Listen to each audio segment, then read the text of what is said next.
অত্যন্ত বেদনাদায়ক আৰু গোটেই পৰিস্থিতি অত্যন্ত গম্ভীৰ। কাৰণ লক্ষ লক্ষ লোকে এই বান পৰিস্থিতিৰ ফলত ক্ষতিগ্ৰস্ত হৈছে। বহু কেইগৰাকী অকালতে মৃত্যুৰ সাৱটি ল'ব লগা হৈছে। বহু কেইগৰাকী সন্ধানহীন হৈ আছে। খেতিয়কৰ মাটি ভেটি, গৰু ম'হ হাঁহ কুকুৰা গাহৰি আৰু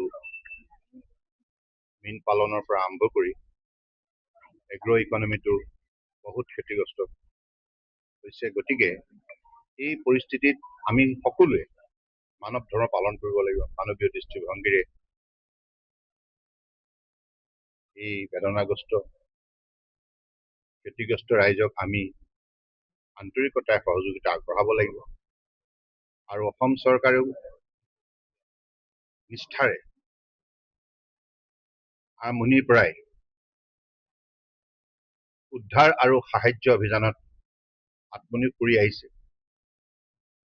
অসম চৰকাৰ মাননীয় মুখ্যমন্ত্ৰী ডক্টৰ হিমন্ত বিশ্ব শৰ্মা ডাঙৰীয়াৰ নিৰ্দেশত অসম চৰকাৰৰ মন্ত্ৰী, বিধায়ক, সাংসদ আৰু নগৰ আৰু পঞ্চায়ত পৰ্যায়ৰ জনপ্ৰতিনিধি সাহায্য আৰু উদ্ধাৰ অভিযানত আত্মনিয়োগ কৰিছে।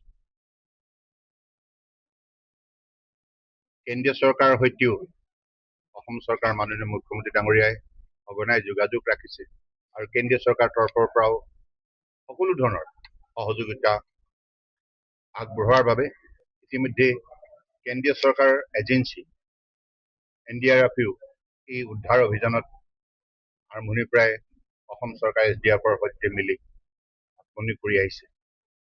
গতিকে আজি আমি অসম অলিম্পিক এছ'চিয়েশ্যনৰ তৰফৰ পৰা বিভিন্ন ক্ষতিগ্ৰস্ত ৰাইজক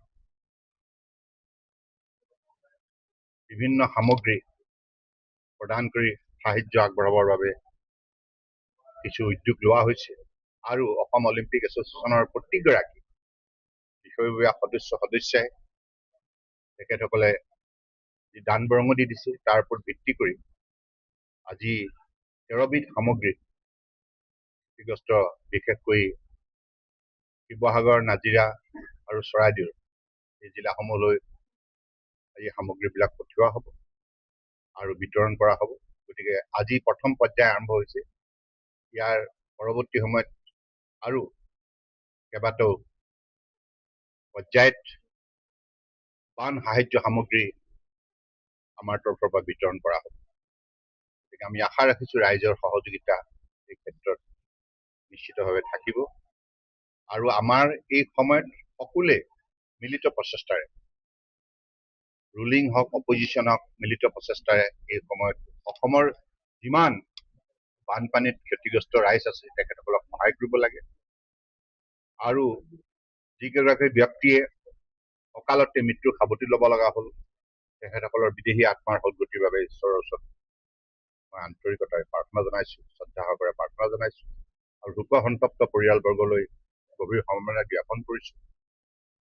আৰু আপোনালোকে জানে ইতিমধ্যে অসম চৰকাৰৰ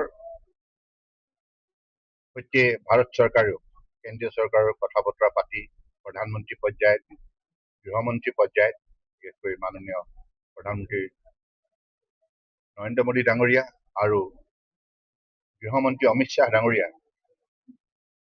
এই ক্ষেত্ৰত অসম চৰকাৰক স্পষ্টভাৱে জনাইছে যে অতি শীঘ্ৰে ইতিমধ্যেই হয়তো তেখেতসকল ৰাওনা হৈছে।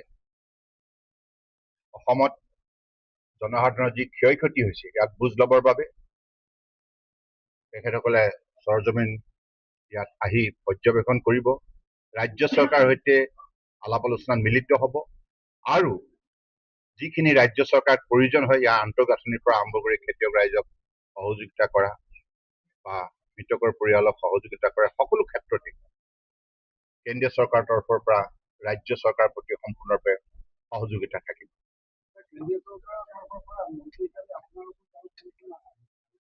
ইতিমধ্যে আটাইতকৈ গুৰুত্বপূৰ্ণ কথা হৈছে কি এই সময়ত কিমান ক্ষয়ক্ষতি হৈছে সেইটো বুজ লোৱাটো ডাঙৰ কথা আৰু ৰাজ্য চৰকাৰক অতি শীঘ্ৰে আমি সহায় কৰিব লাগিব কেন্দ্ৰীয় চৰকাৰৰ তৰফৰ পৰা গতিকে সেইবাবে বিভিন্ন বিভাগৰ ইয়াত জ্যেষ্ঠ বিষয়াসকলক আহিব মানে ইণ্টাৰ মিনিষ্ট্ৰিয়েল গ্ৰুপ বুলি কয় জ্যেষ্ঠ প্ৰশাসনিক বিষয়াসকল আহিব তেখেতসকলে আমাৰ ৰাজ্য চৰকাৰৰ বিভিন্ন বিভাগৰ সৈতে কথা বতৰা পাতি ইয়াত আগন্তুক দিনত ৰাজ্য চৰকাৰক কেনেধৰণে সহায় কৰিব লাগিব গোটেই বিষয়টোৰ ক্ষেত্ৰত এটা স্পষ্ট ধাৰণা লৈ তেখেতসকল যাব